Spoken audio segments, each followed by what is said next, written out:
saya Titi Rosa, pandangan dari kelas 12 TPS 9. Pada kesempatan kali ini saya akan menjelaskan sedikit tentang respon dunia internasional terhadap kemerdekaan Indonesia. Adapun tujuan video ini adalah untuk memenuhi sebuah tugas dari guru pembimbing saya, yaitu selaku guru sejarah peminatan. Respon dunia internasional terhadap kemerdekaan Indonesia terbagi atas dua, yaitu respon positif dan respon negatif. Di sini saya akan membahas pertama respon positif dari beberapa negara. Yang pertama terdapat negara Mesir, di mana negara Mesir mendukung kemerdekaan Indonesia di latar belakangi oleh yang pertama adanya persamaan agama, yang kedua adanya rasa senasib penanggungan karena pernah sama-sama dijajah, yang ketiga banyak rakyat Indonesia yang melanjutkan pendidikan di negara Mesir. Bentuk dukungan dari negara Mesir terhadap Indonesia yang pertama, pada tanggal 22 Maret 1946 negara Mesir mengakui kedaulatan Indonesia secara de facto. Yang kedua, Agus Salim mengakui kedaulatan Indonesia secara de jure.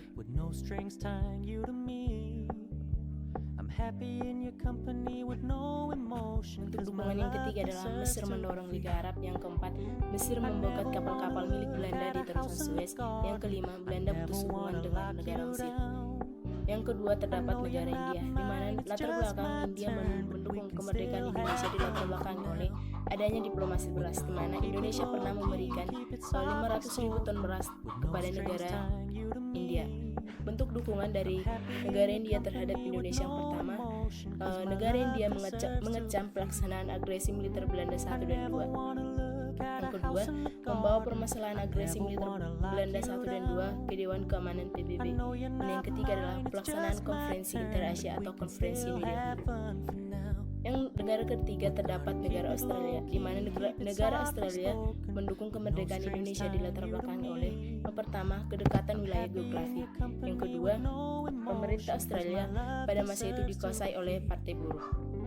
Adapun bentuk dukungan negara Australia terhadap negara Indonesia yang pertama adalah pada tanggal 23 September 1945 adanya peristiwa di Blok Armada, di mana buru-buru di pelabuhan Australia memblokade kapal laut milik Belanda yang ingin datang ke Indonesia. Yang kedua adalah menjadi wakil Indonesia dalam Komisi 3 Negara yang delegasinya bernama Richard Garby.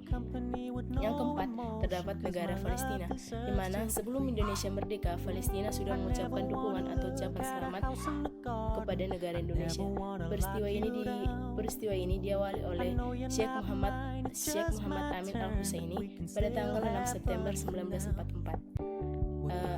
Bentuk dukungan yang kedua adalah Radio Berlin disiarkan yang berbahasa Arab menyiarkan ucapan selamat dari beliau kepada seluruh dunia Islam.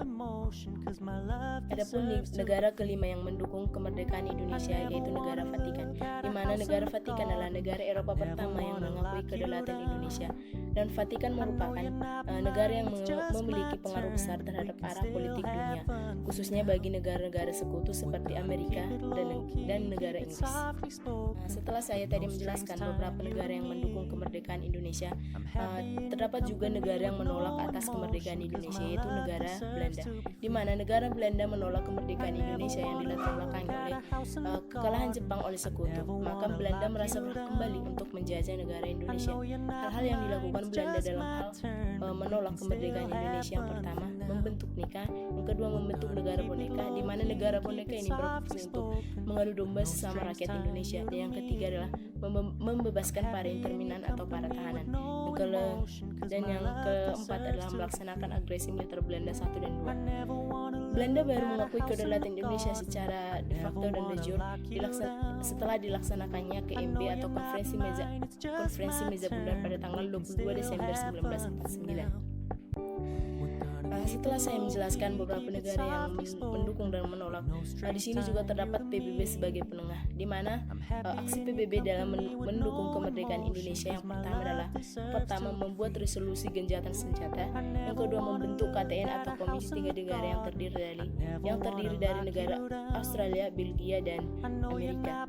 Yang ketiga adalah membentuk CONCE.